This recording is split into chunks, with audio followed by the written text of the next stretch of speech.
ছেলে বা মেয়ে কাজ করতে এসে তাদের মধ্যে দেখেছি যে দিনের শেষে যদি সত্যি কাজটা করতে না পারতো না, তাহলে এই পপুলারিটি সে পেতো না হয়তো। আবার কোনো ক্ষেত্রে দেখেছি যে না, এরকম তো পাওয়ার কথা না, কি করে এত জায়গা, এত সুন্দর জায়গা তৈরি হয়ে যাচ্ছে। জানি না, এটা লাক ফেভার করে। আমার যেরকম কোনো গডফাদার নেই, ইনফ্যাক্ট আজও নেই। প্রচুর নতুন ছেলেমেয়েরা আসে শুধুমাত্র আনন্দ করার জন্য, যে যাই একটু অভিনয় করে আসি, তো এটা আমার একদম ঠিক লাগে না। তো তুমি যদি না করতে, তাহলে অন্য আর এতগুলো দিন ধরে চেষ্টা করে আসা ট্যালেন্টেড একটি ছেলে বা মেয়ে সেই কাজটা পেতে পারতো। তুমি দুদিনের আনন্দ করার জন্য প্লিজ কাজটা করতে এসো।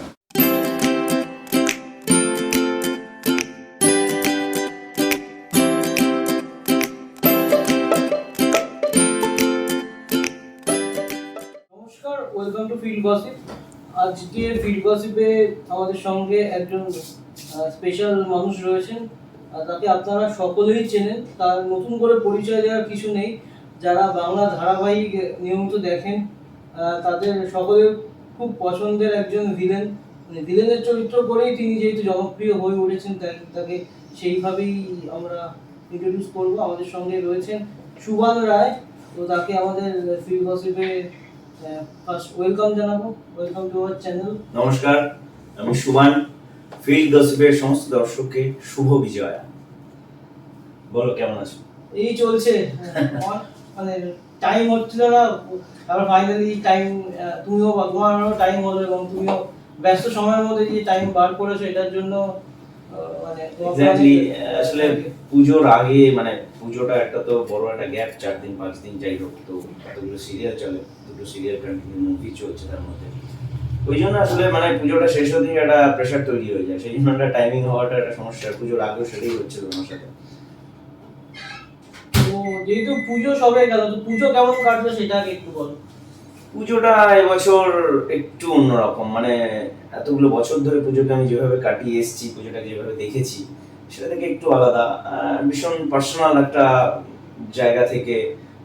তারপর শুটিংটা সপ্তমী পর্যন্ত ছিল, সেটাও একটা চাপ ছিল। ইনফ্যাক্ট আমি তারপর একটু আমার পার্সোনাল মানে বিজনেসের কাজে আমি বাইরে গেছিলাম, তো সেইখান থেকে তারপর বাড়িতে পৌঁছানো। আর পুজোটা কোভিড লকডাউন সবকিছু মিলিয়ে না, এবছরটা আগের বারের থেকে অনেক বেটার। তাও কোথাও একটা মানুষের মধ্যে, মানে আমার মফস্বলে বাড়ি গোবরডাঙ্গাতে, গোবরডাঙ্গায় পুজো নিয়ে সেই ফ্যান্টাসি ব্যাপারটা ছিল না মনে হলো। খুব কম লোকজনের ভিড়, কম। কলকাতায় আমি যখন ছিলাম, দেখছিলাম শুটিং এ যাচ্ছিলাম, তো অলস গুড, ভালো লাগছে, লোকজন প্রচুর বেরিয়েছে। সো আমার জন্য আমি একটু অন্যরকম ছিলাম এবছর, ভালো কেটেছে। আচ্ছা, এবার যে জিজ্ঞাসা করবো, তোমার তো দীর্ঘ দিনের অভিনয় জানি, প্রায় 17 বছর বলাই যায়। তো দীর্ঘ অভিনয় জার্নিতে কি কি চেঞ্জেস দেখেছো যখন তুমি শুরু করেছিলে এবং এখন, মানে দীর্ঘদিন পর? এখন তো অনেক কিছু, অনেক সুযোগ সুবিধা হয়ে গেছে। তুমি যখন স্টার্ট করেছিলে তখন সেই রকম সুযোগ সুবিধা পেতো না। তো কি কি পরিবর্তন দেখেছো যদি বলো এই দীর্ঘ অভিনয়ের জার্নিতে? মানে আমার, মানে সুবানের অভিনয় প্রফেশনের জার্নিটা যদি হয়, তাহলে ধরো একটা মানুষ সে অভিনয় করবে, তার প্রফেশনাল জায়গা থেকে সে নিজেকে লাইমলাইটে রাখছে, পৌঁছচ্ছে, কাজ করছে, সেটা যদি বলো কতটা চেঞ্জ এসছে, তাহলে আমার প্রথমেই যেটা সবচেয়ে বেশি মনে হয়, এবং খুব, এটা খুব যন্ত্রণার কোথাও একটা আমার আমার খুব মনে হয়, আমার লাগে, সেটা হচ্ছে আমি যেই সময় থিয়েটার করতাম, বা আমি যেই সময় টেলিভিশন ইন্ডাস্ট্রিতে এসেছিলাম, সেই সময় এই রকম সোশ্যাল সাইটগুলো সেইভাবে অ্যাভেলেবল ছিল না। তারপর ধরো এই আজকের ওটিটি নিউজ থেকে শুরু করে, যেভাবে একটা নতুন আর্টিস্ট কোনো নতুন প্রজেক্টে কাজ করে, তাকে যেভাবে আমরা সাধারণ মানুষের মধ্যে পাই সিরিয়ালের ওই ওই ওই আধ ঘন্টার বাইরে গিয়েও, সেটা তখন ছিল না। তো তখন অনেক বেশি পরিশ্রম করতে হতো একটা ছোট্ট কাজ, সেটাকে মানুষের মুখে মুখে বলা। এইটা আমি সবচেয়ে বেশি দেখেছি যে পাল্টেছে। সেটা হচ্ছে যে আমি একটা সিরিয়ালে অভিনয় করছি, সেই সিরিয়ালের, ইনফ্যাক্ট সেই সিরিয়ালের রিপিট টেলিকাস্টও সেই এখন যেমন 2বার 4বার করে দেখানো হয়, তখন 2বার হতো কিনা সন্দেহ। তো সেখানে দাঁড়িয়ে মানুষকে বলতে হতো। ইনফ্যাক্ট আমি আমার, মানে আমার গোবরডাঙ্গার কথা বলছি, আমার পুরো মনে আছে, আমি যখন প্রথম হিরো যিশুদাস গুপ্তর ডিরেক্টর প্রডিউসার ইটিভিতে একটা সিরিয়ালে, তো খুব ইম্পর্টেন্ট, মানে আমার যেদিনকে একটা সিন যাবে, আছে না কারেন্ট অফ হয়ে যাওয়া, তারপর সবার বাড়িতে জেনারেটর না থাকা, সেই সময় টিআরপির বিষয়বস্তুগুলো এরকম না থাকলেও মানুষ হয়তো আমাকে দেখতে পেল, বা আমি মানুষকে যে জানাবো আমি এই কাজটা করি, সেটাও সেভাবে হয়ে উঠতো না। এইটা এখন আমার ভীষণ মনে হয় যে এই চেঞ্জটা খুব ভালো হয়েছে, যেটা হয়েছে এই চেঞ্জটা হয়ে আমার মতন আমাদের সবার জন্যই খুব ভালো যে মানুষের মধ্যে আমরা অনেক তাড়াতাড়ি পৌঁছতে পারছি, জানাতে পারছি কাজটা সম্পর্কে। এইটা আমার সব থেকে বেশি মনে হয়েছে চেঞ্জ হয়েছে। কিন্তু তোমার কি মনে হয় এটা যে এখন যেভাবে মানে একটা একটা লাইমলাইট পাচ্ছে, মিডিয়া যেভাবে কভারেজ হচ্ছে, কোনোভাবে তাদের মধ্যে থেকে সেই পরিশ্রম করার খিদেটা সেই রকম নতুনদের মধ্যে দেখা যাচ্ছে না? তাড়াতাড়ি সবকিছু পাবো, আগে মানে সিরিয়ালে ঢুকবো মানে একটা মানে হিরো হিরোইন ছাড়া করবো না, বা সেই রকম ক্যারেক্টার ছাড়া করবো না, জুনিয়র আর্টিস্ট হবো না, এই ব্যাপারগুলো কি তুমি দেখছো? মানে এখনকার যেহেতু সবকিছু ফাস্ট লাইফ হয়ে গেছে এবং সহজেই তারা সবকিছু সুযোগ পেয়ে যাচ্ছে এবং অনেক এখন মেগাও হচ্ছে পরপর। না দেখো, তুমি যেটা বলছো সেটা আমি তোমার সাথে যে একেবারে দ্বিমত করবো তাও নয়, আর নিজেকে আমি এমন একটা জায়গাতেও রাখবো না যে আমি ইন্ডাস্ট্রিতে অনেকগুলো বছর হয়ে গেছে বলে আমি নতুনদের সম্পর্কে এরকমভাবে বলবো, সেটা নয়। আমি আমার মতন করে এগিয়েছি, তারা তাদের মতন করে এগোচ্ছে। তাদের দেখা আর আমার দেখার মধ্যে পার্থক্য আছে। আমি থিয়েটার থেকে এসেছিলাম, আমার বাড়ি অনেক দূরে ছিল। যখন টলিগঞ্জ ইন্ডাস্ট্রিতে আমি পৌঁছলাম তখন আমি অন্ধকার টলিগঞ্জ দেখেছি। আজকে যে চকচকে টলিগঞ্জ দেখতে পাই, আজকে যে স্টুডিওগুলো যেরকমভাবে সুন্দর করে সেজে উঠেছে, সাজানো হয়েছে, সবটা মিলিয়ে না অনেকগুলো দিনের পার্থক্য। তো তো এই নতুন ছেলে মেয়েদের কি ভাবনা হবে, তাদের দেখাটা কিরকম, তার সঙ্গে আমার দেখাটা তখন মেলেনি, এখনো মেলে না, সেটা নাই হতে পারে। তার সাথে তাদের সাথে আমার দেখা মিলবে সবসময়, তা একেবারেই নয়। কিছু কিছু জায়গায় তো মনে হয় যে সবার ক্ষেত্রে নয়। অবভিয়াসলি সে একটি কোনো নতুন ছেলে বা মেয়ে কাজ করতে এসে তাদের মধ্যে দেখেছি যে দিনের শেষে সে যদি সত্যি কাজটা করতে না পারতো না, তাহলে এই পপুলারিটি সে পেত না হয়তো। আবার কোনো ক্ষেত্রে দেখেছি যে না, এরকম তো পাওয়ার কথা না, কি করে এত জায়গা, এত সুন্দর জায়গা তৈরি হয়ে যাচ্ছে। জানি না, এটা লাক ফেভার করে। যেরকম আমি প্রচুর আমার একটা মানে আমার যেরকম কোনো গডফাদার নেই, ইনফ্যাক্ট আজও নেই। আমি পুরোটাই নিজের মতন করে চলেছি, নিজের মতন করে একটু একটু একটু করে এগিয়েছি। তারপর আমি যেরকমভাবে কাজ পেয়েছি সেই ছোট আমি আমি আমি নিজেও ছোট ছোট ছোট ছোট প্রচুর চরিত্র অভিনয় করেছি। ইনফ্যাক্ট এক্রোপলিস এন্টারটেনমেন্ট আমাকে ফার্স্ট টাইম আমার একটা বড় জি বাংলার সঙ্গে একটা প্রজেক্ট হয় আমার, দেন সেখান থেকে একটা ভিলেন হয়ে যাওয়া, ইন্ডাস্ট্রিতে একটা শোভান ভিলেনের চরিত্র অভিনয় করে, তারপর পর পর পর পর পর পর করেছি। ইনফ্যাক্ট এখন একটা পজিটিভ চরিত্র অভিনয় করছি। তো আমার এরকম কখনো মনে হয়নি কি, ইনফ্যাক্ট আমি হিরো হয়েছি। তো আজকালকার ছেলে মেয়েদের মধ্যে যেই ভাবনাটা রয়েছে সেটা যে সবসময় ভুল আমি সেটা বলতে পারি না। তারা তাদের মতন করে দেখছে, তাদের লক্ষ্য কত দূর পর্যন্ত সেটা তারা ঠিক করছে। সেখানে তার সাথে আমার জেল হচ্ছে না, ম্যাচ করছে না, তার মানে এই নয় কি সে ভুল। সে তার মতন করে এগোক, আমি আমার মতন করে এগোই। দিনের শেষে ইন্ডাস্ট্রিতে ভালো কাজ হোক, সাধারণ মানুষের কাছে, দর্শকের কাছে আমরা খুব ভালো প্রজেক্ট পৌঁছে দিই, তাদেরকে এন্টারটেইন করি, এটা সব থেকে বেশি আমি চাই। তাতে আমি পুরনো আর্টিস্ট হয়ে বলি কি নতুন কেউ আসুক, দিনের শেষে ভালো কাজ করুক, সবাই মিলে একসাথে থাকি। তুমি এটা কি মনে করো যে এখন এরকমও আছে যারা ভালো কাজ করতে চায় কিন্তু ডিরেক্টরের পছন্দের না বা প্রডিউসারের পছন্দের না, এরকম অনেক ক্ষেত্রেই আছে, নেপোটিজম নিয়ে অনেক কথা হলো সব ইন্ডাস্ট্রিতে। তো সেইটার জন্য অনেকে আসলে দূর থেকে আসে কিন্তু তারা সেইভাবে সুযোগ পায় না, কিন্তু ডিরেক্টর বা প্রডিউসারের পরিচিত হওয়া বা তার খুব কাছের হওয়ায় সে সেই রকম জায়গাটা করে নিতে পারে। নেপোটিজম নিয়ে তো এত কথা হয় সব ইন্ডাস্ট্রিতেই। না দেখো, আমি বলছি নেপোটিজম বিষয়টা থেকে আমি যদি কথাটাকে একটু অন্যভাবে বলি, সেটা হচ্ছে যে একটি ছেলে বা একটি মেয়ে কেউ দূর থেকে আসছে, প্রডিউসারের পছন্দ হয় না বা ডিরেক্টরের পছন্দ হয় না, আলটিমেটলি যেটা হবার না সেটাই হবে। সময়ের বাইরে গিয়ে কিছু হতে পারে না।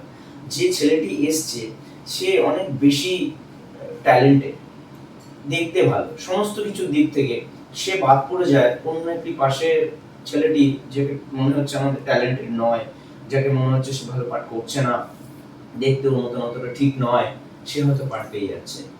আমি এটা নিয়ে যে কখনো ভাবিনি তা না, এটা আমার নিজের সঙ্গেও কখনো কখনো ঘটেছে। তারপরে দাঁড়িয়ে দেখেছি দিনের শেষে না ওই যে যারা চ্যানেলে বসে আছে বা যে ডিরেক্টর, তার একটা দেখা আছে। হ্যাঁ, তুমি তো অনেকগুলো ক্যারেক্টার করেছো, ম্যাক্সিমাম ক্যারেক্টারে তুমি ভিলেনের পার্ট করেছো। তো তোমার কি কখনো মনে হয় তুমি টাইপ কাস্ট হয়ে গেছে যে সুবান রায় মানেই ভিলেন, সুবান রায় মানেই ভিলেন, মানে এইরকম একটা ব্যাপার, মানে হিরো ক্যারেক্টার বলো বা পজিটিভ ক্যারেক্টার বলো সেটা খুবই কম, ম্যাক্সিমামই সুবান রায়কে চেনে কিন্তু লোকজন বা দর্শকরা ভিলেন হিসেবে। না, আমি বলছি বিষয়টা হচ্ছে যে এরকম একেবারেই নয়। প্রথমত টাইপ কাস্ট হয়ে যাওয়ার মতন, আমি আমার নিজের কথাই বলছি, সেটা দর্শকরা হয়তো শুনতে খুব মনে হবে বাবা খুব বেশি বললো, একদমই নয় সেটা। মানে আমি আমার নিজের কনফিডেন্সের কথা বলছি, টাইপ কাস্ট হয়ে যাওয়ার মতন অভিনেতা আমি নই। আমি জলের মতন, যে পাত্রে রাখবে আমি সেই আকার ধারণ করবো। সেটার জন্য সময় দরকার, সেটার জন্য সেই চরিত্রটাকে মেনে নেওয়ার জন্য মতন করে একটা প্রজেক্ট দরকার, সেখানে একটা ওয়ার্কশপ দরকার, একটা প্রপার সিস্টেম দরকার, তো অটোমেটিক সেটা তৈরি হয়ে যাবে। বিষয়টা হচ্ছে যে যেহেতু আমি থিয়েটার থেকে এসেছি, আমি মফস্বলের ছেলে, গোবরডাঙ্গা, আমি নকশায় অভিনয় করতাম থিয়েটার, তো গোবরডাঙ্গা নকশায় আমি থিয়েটার করতাম নাটক। তারপর আমি বিভিন্ন জায়গায় আলাদা আলাদা করে ট্রেন মানে হয়েছি, বিভিন্ন বড় বড় মানুষদের কাছ থেকে ছোট ছোট করে শিক্ষা নেওয়ার চেষ্টা করেছি, অভিনয় যতটা যা পেরেছি। বিষয়টা হচ্ছে যে আমি অনেকগুলো বছর ধরে এরকম স্ট্রাগল পিরিয়ডটা চলছিল, ইনফ্যাক্ট এখনো স্ট্রাগলটাই চলে, এটা কন্টিনিউ। সেই সময় থেকে এই সময়টা যেটা মাঝখানে আমাকে ওই জি বাংলাতে আমার দুর্গা সিরিয়ালের একটা চরিত্রের জন্য মেট্রোপলিস থেকে আমাকে বলা হয়। তো ওই চরিত্রটাই প্রথমবার, ইনফ্যাক্ট আমি চরিত্রটা 2 দিন থেকে 3 দিনের একটা চরিত্র অভিনয় করতে গিয়েছিলাম। ইনফ্যাক্ট আমি অ্যাসিস্ট্যান্ট ডিরেক্টরকে জিজ্ঞাসা করেছিলাম, দাদা এই চরিত্রটা কতদিন থাকবে, দেখো বাইরের চরিত্র তো তো খুব বেশি দিন থাকার নয়। ঠিক আছে, তো জানি না, তারপর ওই যে বললাম সময় বা ভাগ্য বা ওই ট্যালেন্ট তখনই হবে, তার আগেও যে আমার মধ্যে কিছু ছিল না তা তো নয়, সময়টা আসেনি তখন। আমার দুর্গা সিরিয়ালের ওই সময়টা বোধহয় এসেছিল, ওই জন্যই সেই সময়তে এই নন্টে চরিত্রটা মানুষের মধ্যে এতটা পৌঁছেছিল। সেই থেকে না আমাকে জানতে শুরু করেছিল সাধারণ মানুষ যে সুবান একজন অভিনেতা যে ভিলেনের চরিত্র অভিনয় করে।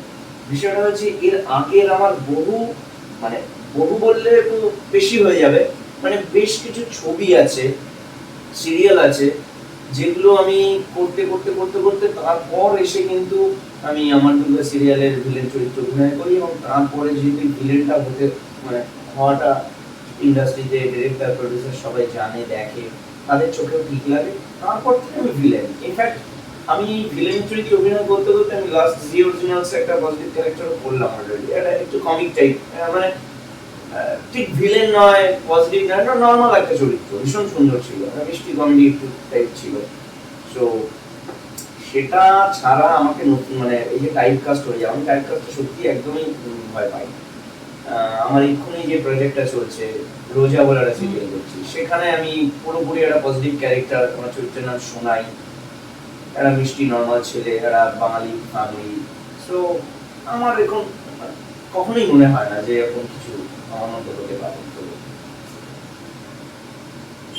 রোজার কথাই যখন বলে, রোজাকে নিয়ে, রোজা বা এন্টারটেন বাংলা নিয়ে যেটা বা জিজ্ঞেস করা, সেটা হচ্ছে নতুন চ্যানেল এন্টারটেন বাংলা বা এন্টারটেন বাংলায় অনেক আগামী দিনে ওরা বলছে আরো অন্যান্য নতুন নতুন অভিনেতা অভিনেত্রীদের নেবে, এবং যেটা এই কোভিড পরিস্থিতিতে খুব দরকার, কারণ অনেকেই কাজ হারিয়েছেন বা তারা যেরকম পেমেন্ট পেতেন সেরকম পাচ্ছেন না। তো সেই পরিস্থিতিতে দাঁড়িয়ে একটা নতুন চ্যানেল লঞ্চ হয়েছে এবং তারা দুটো নতুন ধারাবাহিক শুরু করে তুলছে, সেটা কতটা ভালো দিক দেখছো, যে আগামী বা নতুন যারা আছে তাদের জন্য কতটা সুবিধা, বা যারা এখনো অভিনয় করছে তাদের জন্য এই এন্টারটেন বাংলা কতটা আগামী দিনে ভবিষ্যৎটা কি হতে পারে সেটা দেখতে? দেখো আমি বলছি, কোভিড পরিস্থিতি, লকডাউন যখন তৈরি হলো, তো সবাই জানে অলরেডি, কিন্তু আমি বাইরে যেভাবে চলাফেরা করি তাতে করে আমি দেখেছিলাম। ইনফ্যাক্ট যখন কোভিড চলছিল তখন আমাদের সবার আর্টিস্টদের মধ্যে একটা গ্রুপও তৈরি হয়েছিল। আমি জানি না কেন যে দিনের শেষে কোথাও একটা এই অভিনেতারা, মানে ওই টিভি ছাড়া তুমি যতই ফোন ঘাটো, দেখবে ফোন ঘাটছো, টিভি দেখছো, টিভিটা তুমি চলে, তুমি টিভি হয়তো দেখছো না, এখন যা পরিস্থিতি জামানা তৈরি হয়ে যাচ্ছে, ফোনের মধ্যে সব পেয়ে যাচ্ছে। তারপরে দাঁড়িয়েও না এই রাস্তাঘাটে চলতে গিয়ে আমি দেখেছি যে বাকি আর সমস্ত প্রফেশনাল লোকজনরাই শুধুমাত্র হারিয়েছে। সত্যি কথা বলতে না, এটাও আমাদের একটা কাজ, আমরা অভিনয় করি, আমাদের সঙ্গে বিভিন্ন টেকনিশিয়ান, বিভিন্ন ডিপার্টমেন্টের লোকজন, তারাও কিন্তু প্রচুর কষ্ট করেছে, তাদেরও প্রচুর যন্ত্রণা আছে। এই যে শুধুমাত্র আমরা দিনের শেষে সন্ধ্যেবেলাতে যখন টিভিতে আসি বা সকালে আসি বা মুভি হলে আসে, এই যে এন্টারটেইন করা, কিন্তু একটা দায়িত্ব। হয়তো আমরা কাজটা ভালোবেসে করছি, সেই ভালোবাসার মধ্যে কিন্তু কোথাও দর্শকরা জড়িয়ে আছে যে ওনাদেরকে আনন্দ প্রদান করার জন্যই। সেখানে দাঁড়িয়ে আমরা যখন কোভিড পরিস্থিতিতে কাজ নেই, ঘরে বসে আছি, এটা তো একটা প্রফেশন, এখানেও তো নিয়ম করে গেলেই তো টাকা পাওয়া যায়, সবাই তো একটা খরচ থাকে। তো সেইগুলো কিন্তু আমরাও পাচ্ছিলাম না। সেই না পাওয়ার জায়গা থেকেই আমি বলছি, শুধু আমরা অভিনেতা অভিনেত্রীরা নই, টেকনিশিয়ানদের জন্য ভীষণ ভীষণ ভালো এটা যে সত্যি অনেক চ্যানেল আসুক, মাঝখানে যে একটা গ্যাপ তৈরি হলো সেই গ্যাপটা পূরণ হোক, প্রচুর কাজ করতে পারার মতন জায়গা তৈরি হোক, প্রত্যেকটা আর্টিস্ট টেকনিশিয়ান সবাই আরো অনেক কাজ করুক। তাতে কি হবে, আমরা যেভাবে নিজেদেরকে এগিয়ে নিয়ে যাব, নিজেদের জীবিকা অ্যাকচুয়ালি কাজ, কিন্তু আমরা এটা করি অন্যদের মতন, তারাও আনন্দ হবে, আনন্দ পাবে। তো মানে এটা ভীষণ এন্টারটেন বাংলায় আরো অনেক প্রজেক্ট আসুক, আরো এরকম আরো আরো অনেক নতুন চ্যানেল আসুক যেখানে আমরা সবাই কাজ করি, এটা ভীষণ ইম্পর্টেন্ট, ভীষণ দরকার। তোমার হচ্ছে যদি বলা হয় তুমি যে ধারাবাহিকগুলো করেছো তার মধ্যে তোমার যে ক্যারেক্টারটা করে সব থেকে বেশি ভালো লেগেছে, কোন ক্যারেক্টারটা চুজ করছো? অনেকগুলো ক্যারেক্টার করেছো, কিন্তু তোমার পছন্দের ক্যারেক্টার চুজ করতে পারো না। পছন্দের ক্যারেক্টার সিরিয়ালে পছন্দের ক্যারেক্টার মানে করে আমি খুব আনন্দ পেয়েছি। এরকম কোন ক্যারেক্টারটা করে আনন্দ পেয়েছি এখন অব্দি দুটো ক্যারেক্টার, কিন্তু একটা চরিত্র সেটা রান করেনি, সেটা একটা ইন্টারনাল প্রবলেম ছিল, ভিতর করে একটা সমস্যা প্রোডাকশন থেকে। সো সেটা অ্যাকচুয়ালি কে আপন কে পর বলে একটা সিরিয়াল হতো স্টার জলসাতে, ওখানে আমি ওখানে একটা মন্ত্রীর ছেলে, কিন্তু ওটা কোনো কারণে রান করেনি। ওই চরিত্রটা আমার কাছে খুব ইন্টারেস্টিং ছিল। আমি ফার্স্ট দিনকে শুটে গিয়েই যেরকমভাবে পেয়েছিলাম ওটা আমি খুব এক্সপেক্ট করছিলাম যে ওটা কন্টিনিউ হোক। এটার বাইরে যদি তুমি বলো আমি আর অন্য কোনো চরিত্র, অবভিয়াসলি নন্টে চরিত্র করতে আমি ভীষণ ভীষণ ভীষণভাবে হ্যাপি হতাম, এবং ওটা কিরমভাবে যেন আমার মধ্যে বসে গেছিল। ইনফ্যাক্ট আমি টুপিটা উল্টো করে পড়লেই আমার মনে হতো আমি নন্টে হয়ে গেছি, বাইরে আসলেই আমি সুবান। তো ওটাকে আমি খুব মিস করি। নন্টে একটাই হয়, নন্টে আর কোনোদিনও হবে না। সামনে এবার তো অনেক কিছু নিয়ে অভিনয় নিয়ে অনেক কিছু আলোচনা হবে, সামনে যেহেতু কালী পুজো আসছে, তো এবারে কালী পুজো কি প্ল্যান বা কিভাবে কোন কাটাবে? কালী পুজো আমি বলছি, ওই বারবারই বলছি, বেড়ে ওঠাটা যেহেতু মফস্বলে, তো ওখানকার পরিবেশ পরিস্থিতি যেরকম ছিল তাতে দুর্গা পুজোটা ভীষণ একটা ইম্পর্টেন্ট, অন্যরকমভাবে আমরা পুজো কাটিয়েছি। ওখানে না কালী পুজো সেরকমভাবে কখনো হতো না। ছোটবেলা থেকেই কালী পুজো মানে মধ্যমগ্রাম, বারাসাত, এই বিষয়গুলো ওখানে বড় করে হতো, তো ছোটবেলায় এসছিও। এখন বা বেশ কিছু বছর হয়ে গেল কালী পুজো নিয়ে সেরকম কোনো বিষয় থাকে না। ওই ধরো শো ওপেনিং ব্যাস, আলাদা করে কোনো প্ল্যানিং নেই কালী পুজোতে। ও হ্যাঁ, যেটা বিষয় হচ্ছে যে ওই ছোটবেলা থেকে ওটা করতাম, ওই প্রদীপ দেওয়া, মোমবাতি জ্বালানো বাড়িতে, ওটা ওই প্রচলনটা আছে, ওটা করা উচিত, আমি এসবে বিশ্বাসী। তো ওটা একটা ওটার একটা ব্যাপার থাকবে। তো দেখা যাক কি হয়, যদি সময় করে উঠতে পারি তো ফিরবো বাড়িতে হয়তো। কালী পুজো যে বাজি ফাটানো বা এগুলো এখন তো সময় হয় না, এখন কি ছোটবেলায় কি সেগুলো করতে না? অ্যাকচুয়ালি আমি কথাটা বলতে গিয়ে বলছি, সেটা হচ্ছে যে বাজি ফাটানো ধরো মানে আমার চরিত্রগুলোর সঙ্গেও যদি এটাকে মিশিয়ে দিই, বাজিটা আমার কাছে ভীষণ ভয়ের একটা জিনিস। আমি ছোটবেলা থেকে বাজি ফাটাইনি বললেই চলে, মানে বোম আমি এরকম ফাটাইনি। বোম মানে আমি আগের বছর বা তার আগের বছর এরকম বোম মানে চকলেট বোম দূরে রেখে ধূপকাঠি দিয়ে ধরানো আমার ভীষণ ভয় করে। মানে সুবান ক্যামেরার সামনে যেরকম ভিলেন, রিয়েল লাইফে টোটাল আলাদা, মানে বড় বড় বোম মেরে দিচ্ছে আর চকলেট বোম ফাটাতে পারছে না। ইনফ্যাক্ট আমি ওই ক্যাপ বন্দুক ছোটবেলা হয়তো 2-4টা ফাটিয়েছি, বন্দুক আমার কাছে ছিল, কিন্তু এরকম কখনো হয়নি কি আমাকে ওই তারাবাজি কি তোমার বলো না সেল গুলো ফাটাতে হবে, কি কালী পটকা বাজি ফাটানোর যেটা ব্যাপার, আমি থাকতাম সবার মধ্যে, আমার ওই দেখতে ভালো লাগে। এখনো আমার বাজি ফাটানো দেখতেই ভালো লাগে, আমার ফাটানোর কোনো দরকার নেই। সেটা ভয় বলতে পারো বা সেরকম ইচ্ছে হয় না আমাকে বাজি কিনতে হবে, এরকম কোনো ইন্টারেস্ট নেই। আর লাস্ট বলে যে আপকামিং আর কি কি প্রজেক্ট আছে, রোজা তো এখন করছো, আর কি কি কোনো অন্য কোনো কাজের কথা কি চলছে? না, কাজের কথা চলছে বলতে আমার একটা ছবির শুট শুরু হয়েছে। ছবি, মানে কোভিড লকডাউন মিলিয়ে মিশিয়ে যেভাবে পরিস্থিতি তৈরি হয়েছিল, তাতে সেখান থেকে কাটিয়ে উঠে ফাইনালি সমস্ত শ্যুট স্টার্ট হয়েছে। ইনফ্যাক্ট আমার নিজেরও একটা ছবি স্টার্ট হয়েছে, শ্যুট চলছে, এটা সময়ের সাথে সাথে বলবো। আর জি অরিজিনালসে আমার নেক্সট প্রজেক্ট আর একটা আসছে, মানে ওটা হচ্ছে, ওটা প্রোমো এখনো বেরোয়নি, সো আমি প্রোমো রিলিজ হলে তখন বলবো। জি অরিজিনালসে এই আর কিছুদিনের মধ্যেই রিলিজ করবো। না, সেটা আমি বলতেই পারি, সেটা কোনো বিষয় নয়। সেটা হচ্ছে এই পাশাপাশি আমি ধরো সান বাংলাতে ভিলেন, এন্টারটেইন বাংলাতে পজিটিভ ক্যারেক্টার করছি, একটা ভীষণ অন্যরকম চরিত্র। সাথে সাথে আমি আবার জি অরিজিনালসে একদম সেই টিপিক্যাল সুভান, মন্ত্রী, এমএলএ, তার ছেলে, তো সেখানে একটা নর্মাল একটা ছেলেকে ধরে নিয়ে গিয়ে মারধর করা, কোনো মেয়েকে আমার পছন্দ হয়েছে, তার সঙ্গে আমার প্রেম ভালোবাসার গল্প বলতে গিয়ে তার সঙ্গে আমার অ্যাক্সিডেন্টলি কোনো এমন পরিস্থিতি তৈরি হয়ে যাওয়া, তো একদম সেই টিপিক্যাল ওই ভিলেন চরিত্রগুলো যেরকম সমান করে আসছে, এটার মধ্যে সেই শেডটা পাওয়া যাবে। কিন্তু তার সঙ্গেও প্রত্যেকটা চরিত্র হয় না যে যদি একই রকম হয় তাহলে কেমন লাগবে, এইখানেই হচ্ছে একটা টুইস্ট, যে এখানে একটা অন্যরকম কিছু আছে, সেটা যেন দেখতে হবে। ভীষণ ইন্টারেস্টিং একটা সুবানকে এই ভিলেনটাকে দেখতে হবে, মানে সুবানকে এই ভিলেন চরিত্রে অন্যরকম লাগছে, এটা দেখতে হবে তার জন্য। আর লাস্ট যেটা জিজ্ঞেস করবো, যারা নতুন অভিনয় আসলে দীর্ঘদিন ধরে কাজ করছে, তাদেরকে তুমি কি টিপ দেয়, বা তারা কি কি নিয়ম মেনে চলবে, বা তারা কি কি করবে, তাদেরকে কিছু বোঝা যায়? দেখো, আমি খুব বেশি পুরনো নই, নিজেকে একটা বিশাল বড় একটা সিনিয়র ব্যাপার এরকম নয়। আমি একদম মানে আমিও নতুন এবং প্রত্যেকদিন শিখছি, প্রত্যেকদিন শিখি, সেই জায়গা থেকেই আমি বলছি। তারপরে দাঁড়িয়েও তো প্রচুর নতুন ছেলেমেয়েরা রোজ রোজ আসছে, সেইখানে যদি তুমি বলো, সেটা হচ্ছে যে আমার খুব মনে হয় লক্ষ্য প্রত্যেক দিন চেঞ্জ করা উচিত নয়। লক্ষ্য তোমার স্থির রাখো, তুমি কোন জায়গা অবধি পৌঁছতে চাইছো, আর সেই জায়গাটা পেয়ে যাওয়া মুহূর্তেই তুমি যদি তারপরে আবার আবার আবার এগোতে চাও, তাহলে সেটা তোমাকে যে এই সাপোর্টটা করে লাইক গড, তার জন্য সমস্যা যে তুমি তো চেয়েছিলে ওই অবধি পৌঁছবে, তোমার এটা পাওয়ার পর মনে হচ্ছে আরো কিছু অ্যাচিভ করবে, সেটা হতে পারে, কিন্তু সেটার জন্য সময় দাও, আর নিজের মধ্যে আদৌ কতটা ক্যাপাবিলিটি আছে সেটা নিজে জানো।